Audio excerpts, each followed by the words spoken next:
It's always interesting to revisit the Kung Fu Panda trilogy. It's a series that, as a young kid, I couldn't help but fall in love with. The animation, the humor, these movies were fantastic for an 11-year-old kid. But almost a decade later, as an almost full adult, the Kung Fu Panda movies have taken a completely different meaning. Complex narratives about self-worth and acceptance, humor that, as an adult, still holds up. This trilogy has stood the test of time in almost every way, and there's a reason that almost 16 years after its initial release, the Kung Fu Panda franchise is still going strong. But what makes this franchise so loved? How come after a decade and a half, these movies are still regularly talked about? What makes the Kung Fu Panda trilogy so great, and why is this franchise so loved? Well, it started in 2008 with DreamWorks' unexpected masterpiece.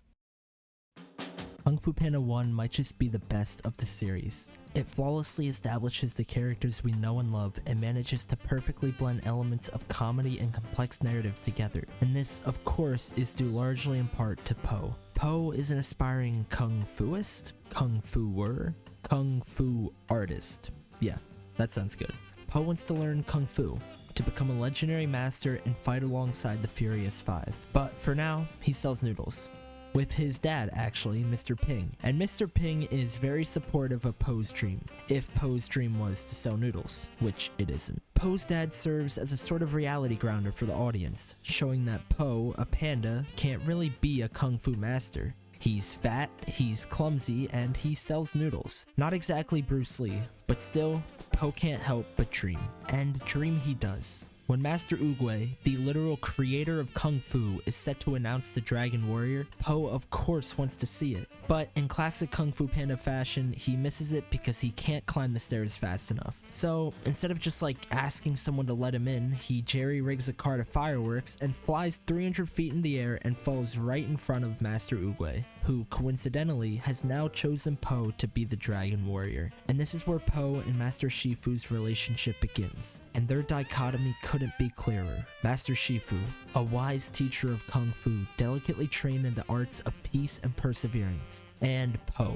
a panda who sells noodles. See, the absolute best part of Kung Fu Panda is, of course, its characters. How they evolve and interact with one another. The characters are, in my opinion, the absolute best part of Kung Fu Panda, with the two best being Po and Shifu, but more on that later. So, Po, the now anointed Dragon Warrior, set to defend the valley and all of China, doesn't actually know any Kung Fu, so all he needs to do is learn, right?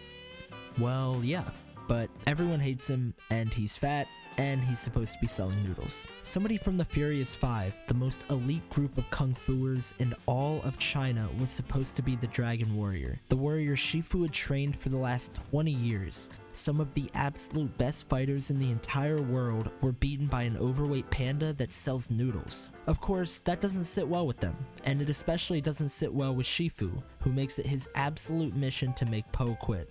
And safe to say, his first bit of training didn't go very well. Now, this is where one of my very few issues with the first movie comes in. The Furious Five are presented as these incredible fighters, undeterred by anything and the most disciplined group in the world. And to their credit, they probably are, but being good at Kung Fu isn't really a character trait. And throughout the first movie, not a single person in the Furious Five gets any characterization. They're all just kind of stagnant. Now, admittedly, the later movies are a lot better about this, and Tigress becomes one of the best characters in the entire franchise. But in the first movie, each of the Furious Five kind of get one trait, and that's the full extent of their character. Tigress is mean. That's it. Crane sleeps funny, Monkey is a monkey, Mantis is small, and Viper doesn't even really get anything. Maybe I'm missing something from the first movie, but the Furious Five feel like a side piece. And honestly, even though it is a complaint, I do think it works best for the movie because it allows both Po and Shifu to shine. After Po's failed training, the five of course feel the need to share their disappointment with Po's ability, and unfortunately for Po, he overhears this. He later confronts him, and they just kinda tell him to get out. So he leaves, and he ends up at the Peach Tree of Heavenly Wisdom, a divine monument representative of Kung Fu's peace-driven artistry. He then eats the peaches. But then, Master Oogway, the all-knowing and wisdom-driven turtle, drops one of the hardest quotes in cinematic history. This conversation between Po and Oogway is the catalyst for Po's transformation from a goofy panda to a still goofy panda but slightly better at kung fu. And later, Shifu gets his own conversation with Oogway, a direct parallel to this conversation that Po is having. So, with a newfound determination, Po gets up before any of the five and starts his training early. The five and Shifu, who have been trying to get Po to quit this entire time, assume he's left. But, to their disappointment, they find him training. They each take turns beating up on him, with Shifu literally spinning him around and slamming him into the ground. But, to everyone's surprise, Po is undeterred, and kind of likes getting beat up. But hey, it's 2024. We don't kink shame anymore. And this is where we get Tai Lung's incredible backstory, the villain of the movie, and also his relation to Shifu. When Tai Lung was young, someone abandoned him in front of the Jade Palace. Somebody walked all the way up these stairs just to abandon their kid. Talk about dedication. Shifu finds Tai Lung and decides to raise him as one of his own, even teaching him kung fu. Of course, Shifu came to care deeply about Tai Lung, eventually thinking of him even as his own son. But Tai Lung thought he was destined for greater things. He wanted to be the Dragon Warrior, to be the greatest warrior that China had ever seen. So when Oogway denied him the Dragon Warrior scroll, Tai Lung rampaged the entire village before trying to take the Dragon Scroll by force. Why he used all of his strength and energy to first rampage the village before fighting two of the best fighters in all of Kung Fu? I don't know. I guess it's because he's evil. But after his rampage, he tries to take the scroll by force, and Shifu's forced to fight what is essentially his own son. But he can't. How could he? He raised Tai Lung basically from birth. He clothed him, fed him, and raised him as his own. There was zero way Shifu could face Tai Lung, let alone beat him. Luckily, Oogway steps in and taps him a few times, but Shifu, devastated by his own creation of probably the best warrior in China, locks Tai Lung away. And for 20 years he's stuck in a prison. That is until Oogway, the all-knowing and wise kung fu master, tells Shifu he's had a vision that Tai Lung would escape. You'd think that Oogway, the all-knowing and wise turtle, would know better than to say anything about Tai Lung given how wise he's supposed to be. And considering this line, one often meets his destiny on the road he takes to avoid it.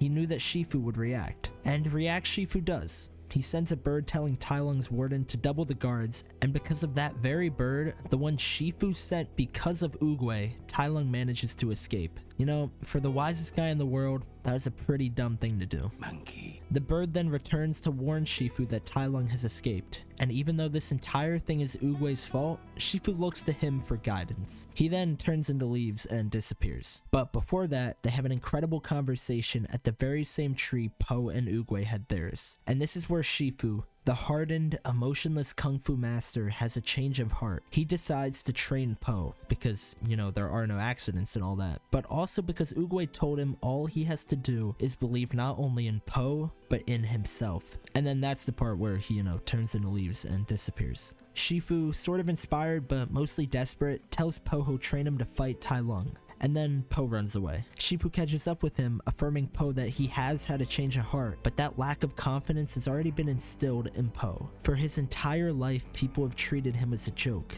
Just a fat panda incapable of doing anything but selling noodles. He'd thought if anyone could fix him, it'd be Shifu. If anyone could train him, it'd be Shifu. But not even Shifu could help Po. So if not even Shifu would train Po, then how would he, an overweight silly panda, defeat Tai Lung, maybe the greatest living kung fu artist in the world? And Shifu admits that he doesn't know. The five eavesdrop on their conversation and secretly agree to confront Tai Lung on their own. Because, how is Po supposed to beat him? And yeah, they get destroyed. But while they confront Tai Lung, Shifu makes an incredible discovery. He learns that Po actually can learn Kung Fu. All he needs to motivate him is food. Now I can make some long-winded connection about how Shifu needing to train Po different from any of his other students is representative of his growth as a character up until this point. But it's funnier to think Po learns Kung Fu because of dumplings, so we'll go with that. Po and Shifu go on an epic training arc where Po actually learns Kung Fu. But more than that, the two characters bond.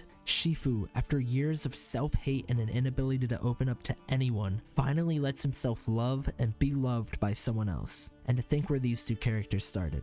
After Po's training, the five return, defeated by Tai Lung, and Shifu agrees that Po is now ready to receive the Dragon Scroll. The scroll meant to teach someone the secrets of Kung Fu, something Tai Lung destroyed an entire village for and maybe the most powerful object in the entire universe. It was now Po's, but as he opens it, he realizes that it's blank. The only thing he sees is a reflection of himself. So, of course, Po runs away. Shifu agrees that he'll do his best to stop Tai Lung even if we know that he can't. He also agrees to evacuate the village so that when he inevitably loses, Tai Lung can't hurt anyone else. Everything Po has worked towards, all of Shifu's teachings, it's all been meaningless. The Dragon Scroll was empty, blank, and Po needed that scroll to defeat Tai Lung. He needed the scroll to be great, but unfortunately, it was blank.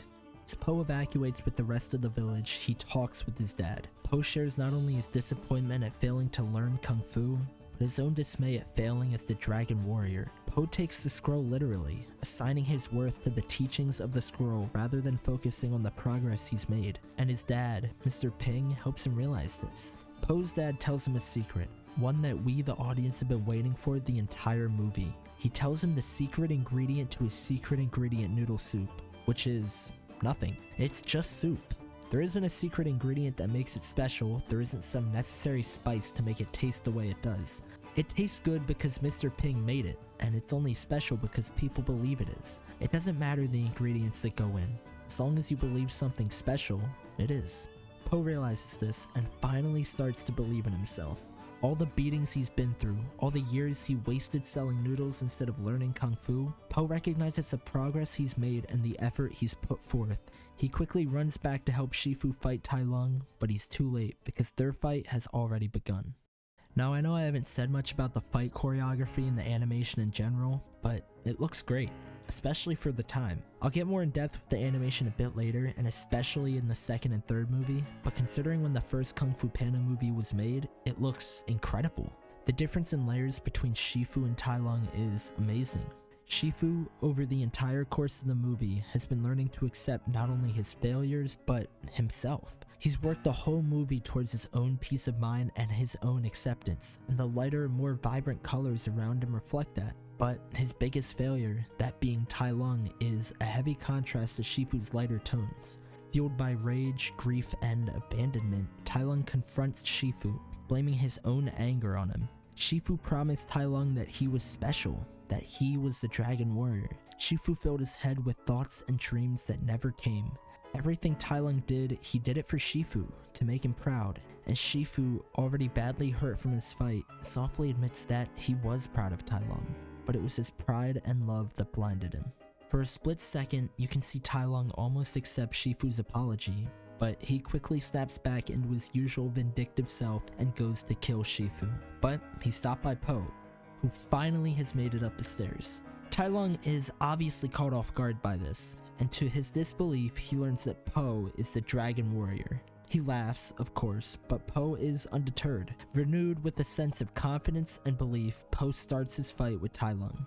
This is essentially what Tai Lung has spent his entire life training for. The Dragon Scroll, unbridled power. Shifu trained Tai Lung specifically as the Dragon Warrior, and now the only thing standing between Tai Lung and his lifelong dream is the Dragon Warrior. There's a pretty clear parallel between Po and Tai Lung, both narratively and characteristically.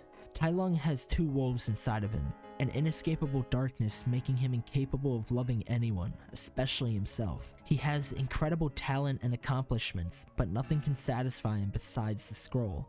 And then there's Po, a talentless joke with incredible determination and an unbreakable passion for Kung Fu.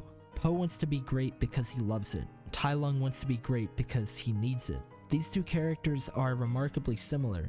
It's just the path they've taken that shaped who they are, and ironically, the only real difference is how they've been trained. Tai Lung sees Po come up the stairs a little winded.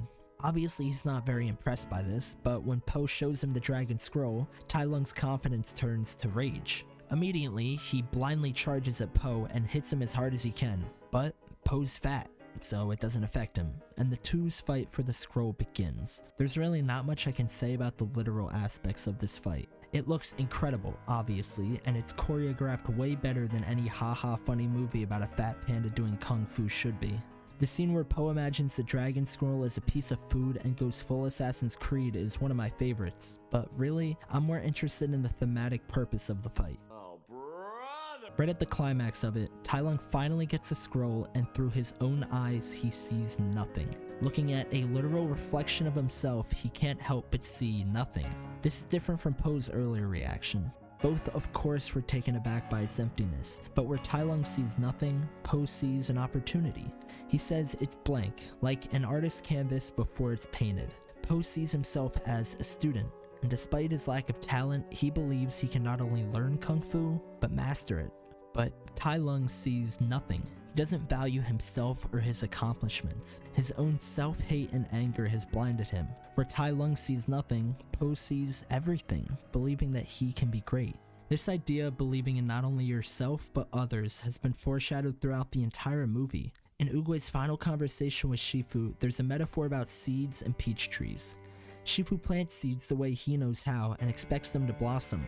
He argues you can control when and where the tree will grow, and Oogway agrees. But he counters that no matter what Shifu does, the tree will always grow to be a peach tree. He can't plant a peach seed and expect an apple tree like he tried to do with Po. He can't train Po the way he trained Tai Lung or the Five. He has to let go of this illusion of control that's imprisoned him for so long, and just believe in himself and his ability to train Po, even if he's not a peach seed. And you know what? It works. Shifu trains Po by motivating him with food, and Shifu's transformation changes Po's own belief. Shifu's belief in Po instills his own self-confidence, a belief that he can be great, something Tai Lung never really had. Tai Lung and Po are a sort of product of Shifu's beliefs, and their difference in ideologies are representative of Shifu's change, and this is what allows Po to defeat Tai Lung. Despite Tai Lung being way stronger than Po, his lack of belief and love in himself lost him the fight, and because of this, Po skadooshes him straight into the spirit world. Po then races back to help Shifu, who finally has found peace. After letting go of control and allowing himself to love, Shifu finally accepts himself. And in the very last scene of the movie, Shifu overlooks the valley eating dumplings with Po, representative of their transformation from adversaries to friends. An unbreakable bond formed through controversy and optimism, a far cry from where they began.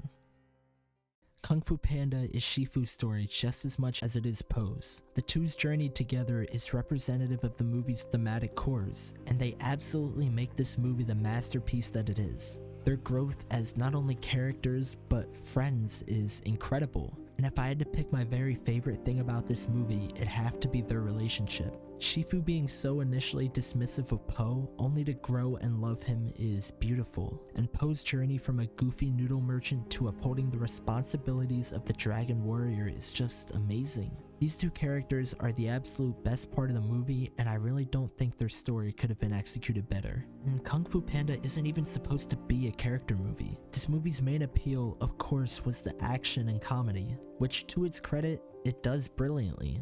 Tai Lung's prison escape scene is just flawless, and this is one of the best shots in the entire movie. And the comedy is arguably better. Kung Fu Panda is genuinely funny. Like, I was literally laughing at the movie's jokes out loud almost the entire time. Before rewatching it, I'd assumed that most of the jokes would be your average formulaic Marvel Disney humor that just falls flat. But the delivery on these jokes are just perfect, and it was the hardest I've laughed at a movie in a long time. Kung Fu Panda is so equally balanced in its delivery that it can entertain just about anyone, and surprisingly, it has a lot of unexpected life lessons that resonated pretty deeply with me. Its satirical nature and action-driven plot is perfectly contrasted with emotionally complex narratives and themes, and genuinely, I think Kung Fu Panda 1 is one of the best animated films ever. So, Kung Fu Panda 1 officially gets my stamp of approval as an inarguable masterpiece. It's a perfect blend between comedy and story, but what if it was just a little darker?